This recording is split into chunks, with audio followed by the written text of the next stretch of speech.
तो कहानी की शुरुआत में हम एक साइको डॉक्टर को देखते हैं जो कि अपनी मरी हुई बेटी को जिंदा करने की कोशिश में लगा था, जहां वो कई सारी दवाइयां मिलाकर 2 इंजेक्शन रेडी करता है। और जैसे ही वो पहला इंजेक्शन अपनी बेटी को लगाने के लिए बढ़ा तो अचानक वहां मिलिट्री की एक टीम आ गई जो उसे ऐसा करने से मना करते हैं और कहते हैं कि अगर तुम एक कदम भी आगे बढ़े तो सारे लोग तुम्हारे ऊपर गोली चला देंगे। इतना ही नहीं, वो उसे बार बार इंजेक्शन नीचे रखने के लिए कह रहे थे, मगर वो साइको डॉक्टर पूरा पागल हो गया था। वो किसी की भी बात नहीं सुनता और सीधा अपनी बेटी को वो इंजेक्शन का डोज लगा देता है। तभी मिलिट्री वाले उसके ऊपर फायर करते हैं जिससे कि वो वहीं जमीन में गिर गया, पर उसने इंजेक्शन का पहला डोज लगा दिया होता है। मिलिट्री वाले उसे पकड़कर अपने साथ ले जाने लगे क्योंकि अब उसका बचना नामुमकिन था, मगर हालत और बिगड़ गए। अचानक पूरी दुनिया में एक खतरनाक अर्थक्वेक आया जिससे कि सारी बिल्डिंग्स कागज के पन्नों की तरह बिखरने लगती हैं।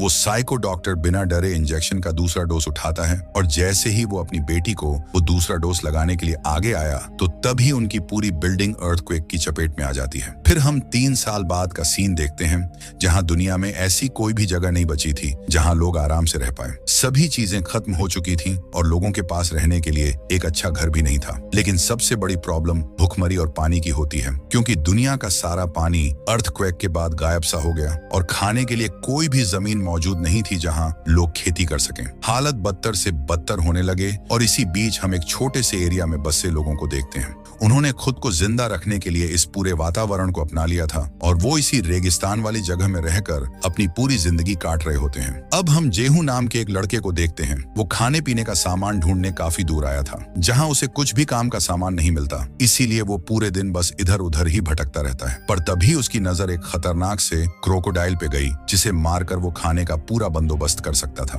तो वो शांति से उस क्रोकोडाइल पे निशाना लगाने लगा और जैसे ही वो एक एरो चलाता है तो वो सीधा उस क्रोकोडाइल की आंख में जाके लगा, जिससे जेहू समझ गया था कि आज रात वो अच्छे से डिनर कर पाएगा। और जैसे ही वो उस क्रोकोडाइल के करीब जाने लगा तो पहले तो ऐसा लगता है कि वो मर चुका है, मगर अचानक उस क्रोकोडाइल में हलचल होती है और वो सीधा जेहू को मारने के लिए बढ़ा। एरो लगने के बाद भी क्रोकोडाइल पर इसका कोई असर नहीं हुआ। जेहू अपनी जान बचाने के लिए एक गाड़ी के अंदर छुप जाता है, लेकिन वहां रहना उसके लिए और भी प्रॉब्लम बन गई। वो क्रोकोडाइल गुस्से में गाड़ी के अंदर अपना आधा मुंह घुसाता है और बस वो जेहू को मारने ही वाला था। पर तभी पीछे से गुवन नाम का आदमी वहां आया और जेहू की जान बचाने लगा। वो अकेले ही उस क्रोकोडाइल से लड़ता है और वो इतना ताकतवर था कि वो एक ही बारी में उस क्रोकोडाइल के 2 हिस्से करके उसे वहीं पे मार देता है। फिर वो दोनों उस क्रोकोडाइल को लेके गांव की तरफ जाने लगे और पूरे रास्ते वो यही बातें करते हैं कि इस क्रोकोडाइल को बेचकर वो काफी सारा पीने का पानी इकट्ठा कर सकते हैं। वहीं गांव में हम यमी नाम की एक लड़की को देखते हैं जो अपनी दादी के साथ अकेली रहा करती थी। वो हमेशा यही सोचती है कि काश उन्हें एक ऐसी जगह मिल जाए जहां लोग आराम से रह सकें और उन्हें खाने पीने की कोई भी प्रॉब्लम ना हो। उसकी दादी भी कहती हैं कि अगर ऐसा हो गया जहां लोग आराम से रह पाए तो और भी हालत बिगड़ जाएंगे, क्योंकि इंसान लालच के कारण सभी सुविधाओं का आनंद लेंगे और धीरे धीरे वो इस पृथ्वी को भी नष्ट कर सकते हैं। फिर वो दोनों सीधा मार्केट की तरफ जाने की तैयारी करते हैं जहां हम देखते हैं कि जेहू और गुवन गांव के सारे लोगों को उस क्रोकोडाइल का मीट बेच रहे थे और उसके बदले बाकी के लोग कुछ ना कुछ उन्हें सामान देते हैं जो उनके काम आ सके। इसी बीच यमी और उसकी दादी भी मीट लेने आए थे और वो सामान के बदले गुवन को एक सुंदर सी पेंटिंग देते हैं जिसे देखकर वो बहुत खुश हुआ क्योंकि यमी ने उसकी काफी अच्छी पेंटिंग बनाई हुई होती है। पर पीछे से जेहू थोड़ा जेलस होने लगा। वो यमी को पसंद करता था और वो भी चाहता था कि यमी उसकी भी एक पेंटिंग बनाए। तभी गांव में कुछ गाड़ियां आईं जिसमें से कुछ बदमाश गुंडागर्दी दिखाते हुए एक आदमी और औरत को अपने साथ ले जाने की जिद करते हैं। वो जबरदस्ती ही उनको गाड़ी में बैठाने लगे और जब एक आदमी उनकी बात नहीं मानता तो गुस्से में वो एक चाकू से उस आदमी के हाथ में बहुत बड़ा कट लगा देते हैं, जिसे देखकर वहां खड़े सारे लोग काफी ज्यादा डर गए और अब पूरा माहौल बहुत खराब हो गया था। इतना ही नहीं, वो गुंडे यहाँ पे भी नहीं रुके और जैसे ही उनकी नजर सीधा यमी पे गई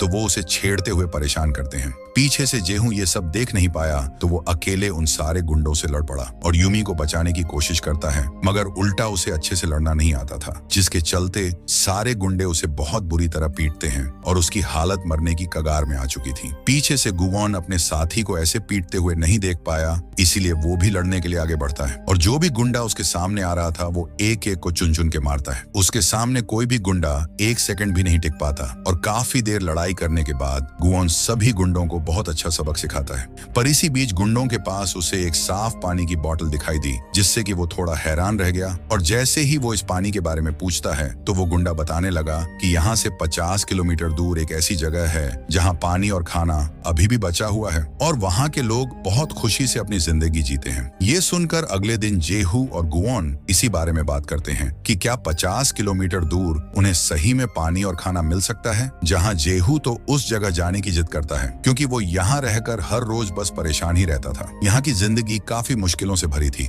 और कभी कभार तो उन्हें भूखे पेट ही सोना पड़ता था। फिर जैसे ही वो गांव में पहुंचे तो वो देखते हैं कि कुछ सूट पहने लोग यम्मी और उसकी दादी से बातें कर रहे हैं और उन्हीं में कायल नाम की लड़की कहती है कि हमें ऐसे बच्चों की तलाश है जो अभी छोटे हैं ताकि उनकी फैमिली को रहने की अच्छी जगह दी जा सके। वो दावे के साथ बताती है कि उनके पास काफी सारा पानी और खाना है जो कभी भी खत्म नहीं होगा और उन्होंने अभी तक 100 से भी ज्यादा परिवारों को नई जिंदगी दी है। लेकिन उनकी एक शर्त थी कि वो उन्हीं परिवार को अपने साथ ले जाते थे जिनके बच्चे अभी छोटे हैं। जेहू भी उनके साथ जाना चाहता था ताकि वो एक अच्छी लाइफ जी सके, मगर उसका कोई भी परिवार नहीं होता, जिसके चलते बस यमी को ही वहां जाने का मौका मिलता है। कायल की बात सुनकर सभी लोग हैरान रहे क्योंकि वो यहाँ से 50 किलोमीटर दूर से आई थी और वो गुंडा भी उसी जगह की बात कर रहा था, जिससे कि सभी लोग केएल की बातों को आसानी से मान लेते हैं। और यूमी तो उनके साथ जाने के लिए बहुत खुश थी। वो 3 सालों से यही सोचती आई है कि उसे ऐसी जगह रहना है जहाँ वो बिना कोई परेशानी के रह सके और अब उसका ये सपना पूरा होने वाला था।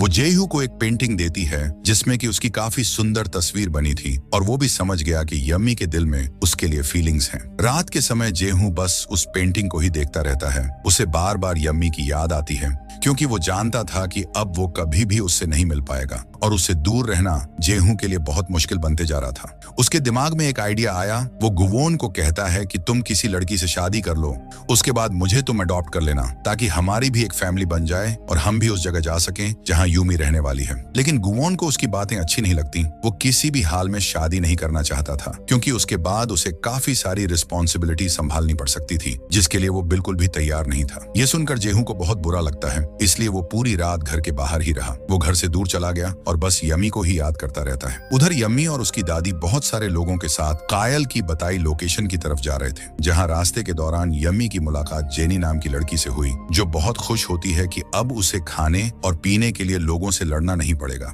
मगर थोड़ी दूर जाते ही यमी की दादी की तबीयत बिगड़ गई और उनसे अब आगे भी नहीं चला जा रहा था और जल्दी ही अगर वो समय से पहले अपनी लोकेशन पर नहीं पहुंचे तो उन्हें एंट्री भी नहीं मिलने वाली थी। इसी चीज को देखते हुए कायल डिसाइड करती है कि यूमी की दादी को दूसरे रास्ते से आगे ले जाया जाएगा, जहां उन्हें मेडिकल की फैसिलिटी मिलेगी और उसके बाद वो आराम से यूमी के साथ रह सकती थी। सबको कायल का ये प्लान ठीक लगा, इसलिए 2 ऑफिसर्स यूमी की दादी और एक दूसरे बूढ़े आदमी को अपने साथ ले जाते हैं। पर उनके जाते ही वहां पे मिलिट्री की बहुत सारी गाड़ियां आ गईं, जिनसे कि अब वो आगे बढ़ने वाले थे। यूमी को यहाँ पे कुछ भी समझ नहीं आया कि कायल ने उसकी दादी को दूसरे रास्ते क्यों भेजा, क्योंकि उन्हें भी गाड़ियों से आगे ले जाया जा सकता था, जहां लोकेशन पे पहुंचकर उन्हें मेडिकल फैसिलिटी आराम से मिल सकती थी और उनका अच्छे से ट्रीटमेंट होता। मगर एक सोल्जर कहता है कि हमें कल सुबह तक अपनी लोकेशन पर पहुंचना होगा, वरना हम भूख और प्यास से मारे जाएंगे। सारे लोग चलते हुए काफी थक गए थे और उन्हें प्यास भी लग रही थी, तो वो ज्यादा समय एक ही जगह पे रुकना वेस्ट समझते हैं, इसलिए सभी लोग गाड़ियों में बैठकर आगे बढ़ने लगे। वहीं दूसरी ओर हम उन 2 सोल्जर्स को देखते हैं जो यूमी की दादी और एक बूढ़े आदमी को अपने साथ ले जा रहे थे। मगर थोड़ी दूर आने के बाद अचानक उन्होंने उस बूढ़े आदमी को खाई से नीचे फेंक दिया और उसके बाद वो यमी की दादी को भी गोली मार देते हैं। लेकिन उनके थोड़ी दूर ही जेहू भी घूम रहा था और जैसे ही उसने ये सब अपनी आंखों से देखा तो वो हैरान रह जाता है। वो उसी समय एक सोल्जर से लड़ पड़ा और उनके बीच फाइट शुरू हो जाती है। पीछे से गुवोन भी वहां आ पहुंचा तो वो दूसरे सोल्जर को संभालता है। जहां चारों ही लोग लड़ने में काफी अच्छे थे तो मुकाबला बराबर का चलता, पर आखिर में जेहू और गुवोन बड़ी ही चालाकी से उन दोनों सोल्जर को ठिकाने लगा देते हैं। मगर तभी उनके साथ ऐसा कुछ होता है जिसे देखने के बाद वो पूरे शॉक में चले गए। अचानक वो दोनों सोल्जर मरने के बाद भी खड़े हो गए और वापस से उनके ऊपर अटैक करते हैं। ये सब होना नामुमकिन था और यहाँ पे उल्टा जेहू और गुवोन ही कमजोर पड़ना शुरू हो जाते हैं। तभी एक लड़की वहां पे आई जो उन दोनों की मदद करती है और कहती है कि अगर हमें इन सोल्जर को हराना है तो इसके लिए इनका सर धड़ से अलग करना होगा। ये सुनते ही वापस से जेहू और गुवोन पूरी ताकत के साथ उन दो सोल्जर से लड़ पड़े और बड़ी ही मुश्किलों से वो उनके सर और शरीर को पूरी तरह से अलग कर देते हैं, जिसके बाद फाइनली उन्होंने उन दो सोल्जर को मार दिया था। हमें यहाँ पे एक चीज पता चलती है कि इस लड़की का नाम वेना है और ये मिलिट्री की कमांडर हुआ करती थी। वेना बताती है कि 3 साल पहले जब अर्थक्वेक आया था तब उसकी टीम किसी तरह बचने में कामयाब रही, लेकिन अपनी जान बचाकर भी उन्होंने लोगों को मरने की हालत में छोड़ दिया क्योंकि पूरी दुनिया खत्म हो चुकी थी और खाने पीने के लिए कुछ भी नहीं बचा था, जिसके कारण लोग सरवाइव नहीं कर पाए और भूख की ही वजह से वो मारे गए। वेना की टीम ने कई दिनों तक सर्च ऑपरेशन चालू किया, जहां उन्हें एक बड़ी सी बिल्डिंग मिलती है जहां वो आराम से रह सकते थे और उसके आसपास खेती और पानी का पूरा सोर्स मौजूद था, जिससे कि उनकी लाइफ और भी आसान हो गई और जितने नए लोग जिंदा बचे थे सब ने उस जगह रहना शुरू कर दिया था। मगर एक दिन एक साइको डॉक्टर वहां आया जो कि अर्थक्वेक की चपेट से बचा हुआ सर्वाइवर होता है।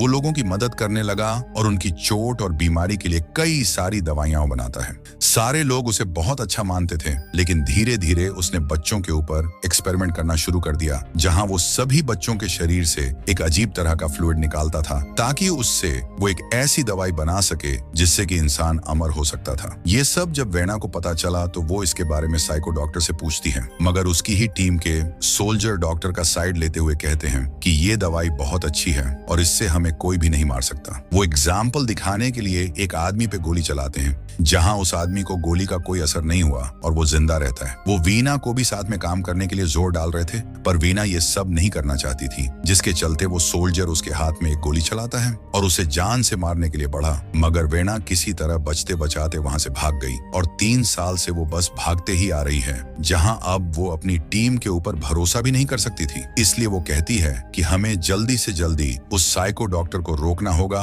वरना वो बच्चों पर एक्सपेरिमेंट करके सब खत्म कर देगा। जेहू और गुवोन के दिमाग में एक आइडिया आया। उन्हें उस बिल्डिंग वाली लोकेशन के बारे में जानना था जहां पानी और खाना आसानी से मिल रहा था, तो वो दोनों सीधा एक जगह आए जहां कई सारे गुंडे अपना राज करते थे। गुवोन और जेहू का प्लान होता है कि वो इन गुंडों से उस लोकेशन के बारे में पूछेंगे, लेकिन जितना आसान उन्हें लग रहा था उतना नहीं होता, क्योंकि गुंडों की तादाद बहुत ज्यादा थी और वो कुछ भी नहीं बताते, उल्टा गुवोन और जेहू को मारने के लिए बढ़ते हैं। वो दोनों भी कुछ कम नहीं थे और एक एक करके सभी गुंडों को अच्छे से धूल चखाते हैं। वो सभी को बुरी तरह पीट रहे थे और आखिर में जब उन गुंडों के लीडर को पकड़ा गया तो वो सारा सीक्रेट बता देता है और कहता है कि यहाँ से 10 किलोमीटर दूर एक बहुत ऊंची बिल्डिंग है जहाँ साफ पानी के साथ साथ कई सारे लोग रहते हैं, मगर वो वार्निंग देता है कि किसी भी बाहरी आदमी को अंदर जाने की परमिशन नहीं है। बस उस गुंडों के लीडर को हर महीने एक कॉन्ट्रैक्ट मिलता था जिसमें कि उसे बच्चों को किडनैप करके उस बिल्डिंग में लाना पड़ता था, जिसके बदले उसे काफी सारा पानी और खाना मिलता था। ये सुनकर गुवोन और जेहू के दिमाग में फिर से एक आइडिया आया। उन्होंने उस बिल्डिंग में घुसने का अच्छा रास्ता निकाल लिया था,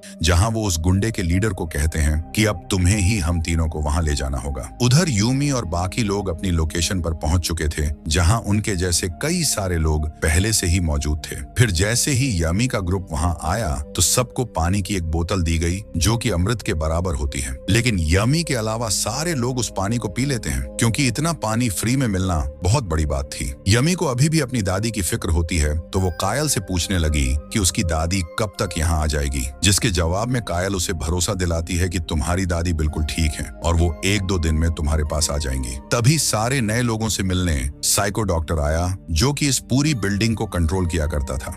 वो सबका काफी अच्छी तरह से वेलकम करता है और बताता है कि किसी को भी यहाँ खाने पीने की दिक्कत नहीं आएगी, तो सभी लोग यहाँ आराम से रह सकते हैं। उसके बाद सभी को उनके रूम दिखाए गए जहां जितने भी बच्चे थे सबको उनकी फैमिली से अलग कर दिया जाता है। कायल बताती है कि बच्चे सबसे टॉप वाले फ्लोर में रहेंगे और बाकी उनके पेरेंट्स यहाँ छोटा मोटा काम करेंगे ताकि सब चीजें अच्छे से चल सकें और सबको बराबर मात्रा में खाना मिल पाए। मगर कोई भी पेरेंट्स नहीं जानता था कि ये उनके बच्चों से आखिरी मुलाकात है, क्योंकि इसके बाद वो कभी भी अपने बच्चों को नहीं देख पाएंगे। वहीं हम एक बेसमेंट देखते हैं जहां पानी का प्रोडक्शन होता था और डॉक्टर की बनाई टेक्नोलॉजी से पूरे पानी को प्यूरिफाई करके सभी को बांटा जाता है। थोड़ी देर बाद यमी और बाकी सभी बच्चों को एक क्लास में लाया गया जहां उनको अभी के हालात में रहने की सारी चीजों के बारे में बताया गया कि कैसे बिना खाने और पानी के वो जिंदा रह सकते हैं। लेकिन यमी एक चीज नोटिस करती है कि कोई भी बच्चा अच्छे से रिएक्ट नहीं कर रहा। ऐसा लग रहा था कि सारे बच्चे नींद में हैं और उन्हें जबरदस्ती ही क्लास में बैठाया गया हो। वो कायल से पूछने लगी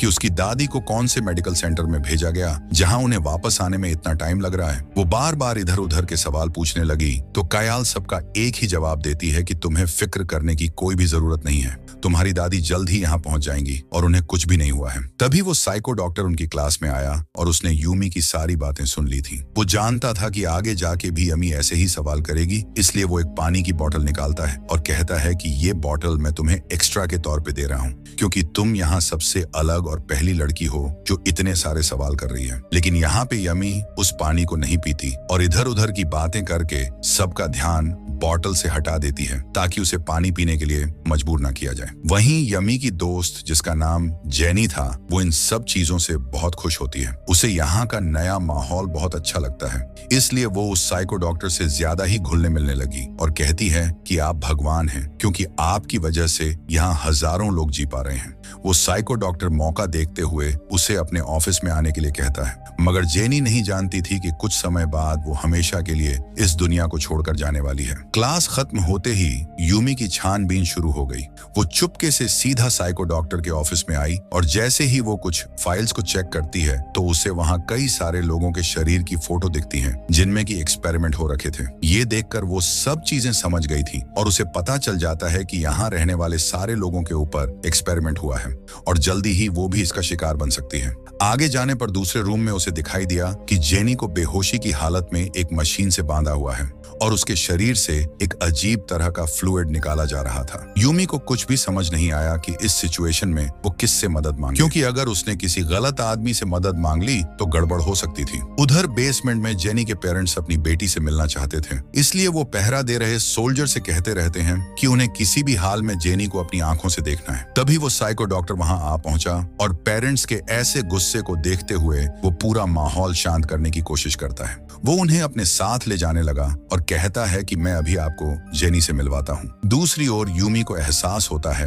कि कोई ऑफिस में आ रहा है, इसलिए वो एक पर्दे के पीछे छुप गई। तभी वो साइको डॉक्टर जेनी के पेरेंट्स को लाया जहां वो उन्हें उनकी बेटी से मिलवाना चाहता था। लेकिन जैसे ही जेनी के पेरेंट्स देखते हैं कि उनकी बेटी की हालत बहुत बुरी हो रखी है तो वो काफी ज्यादा डर गए और बस कहते रहते हैं कि उनकी बेटी को बचा लो। मगर वो साइको डॉक्टर बड़े ही शांति से एक कांच के अंदर अपनी बेटी के आधे शरीर को दिखाता है और बताता है कि हम दोनों की हालत एक जैसी है, जहां हमारी बेटी इस दुनिया को छोड़कर जा चुकी है और अब हम कुछ भी नहीं कर सकते। ये सुनते ही जेनी के पेरेंट्स खुद को संभाल नहीं पाए और वो अपनी बेटी को छुड़ाने की कोशिश करते हैं, लेकिन सब चीजें उल्टी हो गईं। जैसे ही उसके पेरेंट्स जेनी को मशीन से बाहर निकालने लगे तो अचानक उसी समय जेनी की मौत हो गई, जिससे कि वो साइको डॉक्टर और भी गुस्से में आ गया था। इसीलिए वो एक नुकीली चीज से जेनी के फादर और मदर को वहीं पे मार देता है, क्योंकि उनकी वजह से उसे जेनी का पूरा फ्लूइड नहीं मिल पाया। पीछे से ये सब चुपके से यूमी भी देख रही थी और वो काफी ज्यादा डर जाती है। तभी वो साइको डॉक्टर समझ गया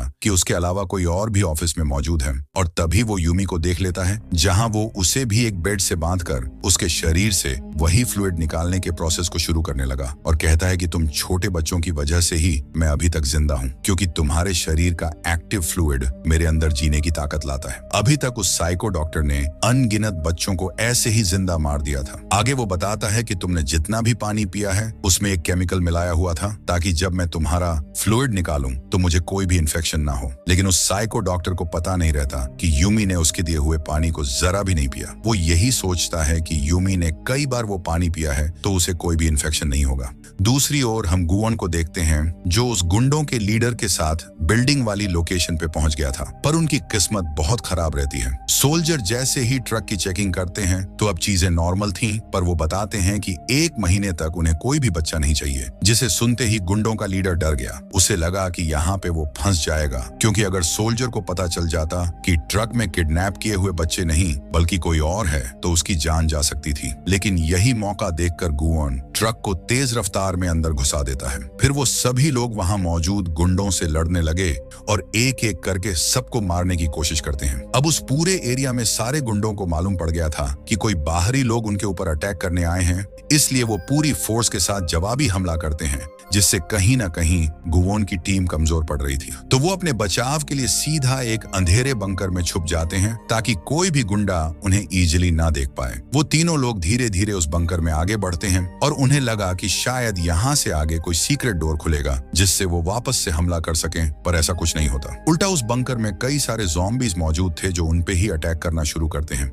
जिससे वापस से एक और भयानक लड़ाई हो जाती है और गुवोन की टीम बड़ी ही मुश्किल से उन सभी ज़ॉम्बीज से लड़ने लगती है। आखिर में वो सबको मारकर वहां से बाहर निकल आए, लेकिन ये लड़ाई यहाँ पे खत्म नहीं होती। अभी तो उन्हें बाकी गुंडों से भी लड़ना था।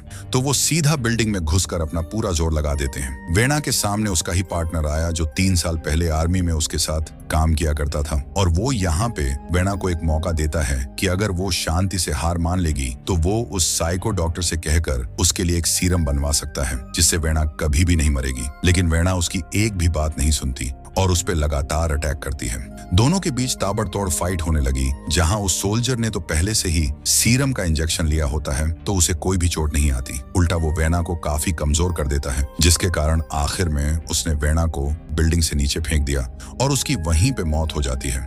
दूसरी तरफ जेहू एक रूम में पहुंचा जहां उसे कायल दिखाई दी, इसलिए वो उसे बंदूक की नोक पे करके उस साइको डॉक्टर के पास जाने लगता है। मगर बीच में ही वो सोल्जर वहां आ गया जिसने कुछ समय पहले ही वेना की जान ली थी। वो इतनी आसानी से जेहू को आगे नहीं जाने दे सकता था, पर तभी गुवोन भी वहां आ पहुंचा और वो उस सोल्जर से अकेले ही भिड़ जाता है जहां उनके बीच टक्कर का मुकाबला चला। लेकिन यहाँ पे सोल्जर की पावर्स उसका साथ नहीं देती, क्योंकि गुवोन बहुत ताकतवर रहता है, इसीलिए वो इजीली ही उस सोल्जर को हरा देता है। उधर साइको डॉक्टर ने यूमी का सारा फ्लूइड निकालकर अपनी बॉडी में ट्रांसफर कर दिया था, लेकिन तभी उसके शरीर में काफी तेज दर्द होता है, जहां शीशे में देखने पर उसके फेस में कई सारे पिंपल्स आने लगे थे। और तभी यमी एक सरप्राइज देती है कि जो तुम मुझे पानी दिया करते थे वो मैंने कभी भी नहीं पिया, और अब उसकी ही वजह से उस साइको डॉक्टर की तबीयत बिगड़ने लगती है। उसी समय जेहू भी वहां आ पहुंचा और वो यमी को जिंदा देखकर बहुत खुश होता है। वो जल्दी से उसे बचाने की कोशिश करता है और तब तक वो साइको डॉक्टर अपनी बेटी के टैंक को पैक करते हुए वहां से भागने लगता है, क्योंकि वो जानता था कि यहाँ रहना उसके लिए ठीक नहीं है। जाते हुए वो अपने ही ऑफिस में एक बॉम्ब फेंकता है, जिसकी वजह से एक जोरदार धमाका हुआ, जिसमें कायल तो मर ही गई, पर जेहू किसी तरह अपनी जान की परवाह किए बिना यमी को धमाके से बचा लेता है। उस साइको डॉक्टर सोच रहा था कि वो आसानी से यहाँ से भाग जाएगा, लेकिन बाहर आते ही बच्चों के माँ बाप उसे पकड़ लेते हैं और वो उसे पीटते हुए अपने बच्चों के बारे में पूछने लगे, जिन्हें उस साइको डॉक्टर ने एक्सपेरिमेंट और फ्लूइड निकालने में जिंदा मार दिया था। गुस्से में वो साइको डॉक्टर खुद को संभाल नहीं पाया तो वो एक गन निकालकर चारों तरफ फायरिंग करना शुरू करता है, जिससे कई सारे पेरेंट्स की जान चली गई। पर तभी वो देखता है कि उसके बैग से पानी गिरने लगा है, और जैसे ही उसने अपना बैग खोला तो वो पानी का कांच टूट गया था, जिसमें उसकी बेटी का आधा शरीर जिंदा होता है। ये देखकर उसे और भी गुस्सा आने लगा, क्योंकि अब उसकी बेटी हमेशा के लिए मर चुकी थी और उस साइको डॉक्टर से ये सब बर्दाश्त नहीं हो पाता। इसलिए वो वापस से गन उठाकर वहां खड़े सभी लोगों को मारने के लिए बढ़ा, पर तभी पीछे से गुवोन एक गोली चलाता है जो सीधा उस साइको डॉक्टर को जाके लगी, जिससे कि वो वहीं पे मारा जाता है। अब सारी चीजें काबू में आ गई थी। शाम के समय यमी अपनी दादी को याद करके बहुत ज्यादा रोती है, क्योंकि अब इस दुनिया में उसका कोई भी करीबी नहीं बचा होता है। उसके बाद अगले दिन हम देखते हैं कि सारे लोग उस एरिया को छोड़कर अपने गांव चले आए और वापस से वही जिंदगी जीना शुरू करते हैं, जिसमें कि उन्हें पानी और खाने के लिए काफी ज्यादा संघर्ष करना पड़ता था। लेकिन अब वो अपनी लाइफ में बहुत खुश थे, क्योंकि उनका कोई भी दुश्मन नहीं रहता और सब लोग एक साथ रहकर खुशी से रहते थे। इसी एंडिंग के साथ हमारी यह मूवी खत्म होती है। अगर कहानी अच्छी लगी हो तो वीडियो को लाइक करके चैनल को सब्सक्राइब कर देना। मिलते हैं फिर अगली वीडियो में, तब तक के लिए टाटा बाय बाय।